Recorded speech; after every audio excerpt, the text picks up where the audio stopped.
presented by Munmun Bihari Official। बंद बने राखी तोर कलाई में। Recording by Sapna Music। अब गेले रक्षा बंधन सुन हो भैया, अब गेले रक्षा बंधन सुन हो भैया। बंद बने राखी तोर कलाई में भैया, बंद बने राखी तोर कलाई में।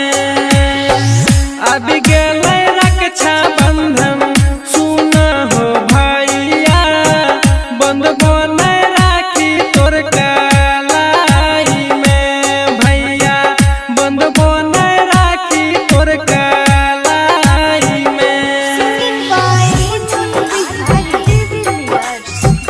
बंद बने राखी तोर कलाई में।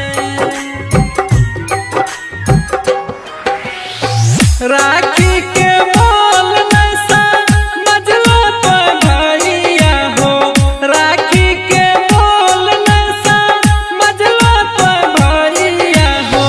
बन गेल हो ताहू जाने डाल हो भैया, बन गेल हो ताहू जाने डाल हो।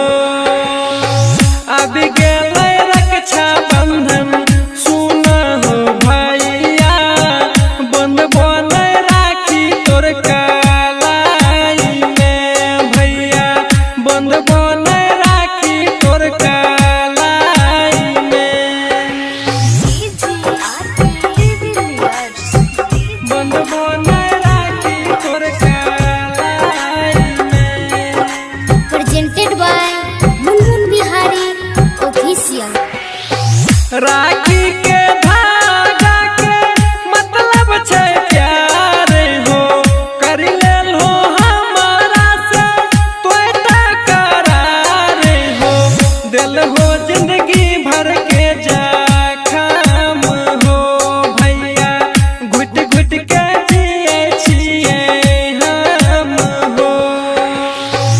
अब गेले रक्षा बंधन सुन हो भैया, बंद बने राखी तोर कलाई में भैया, बंद बने राखी तोर कलाई में।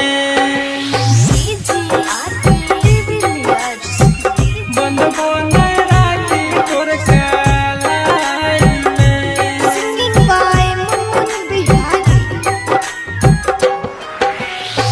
कौनी के आरती का है सुन हमर भैया हो, कौनी के आरती का है सुन हमर भैया हो।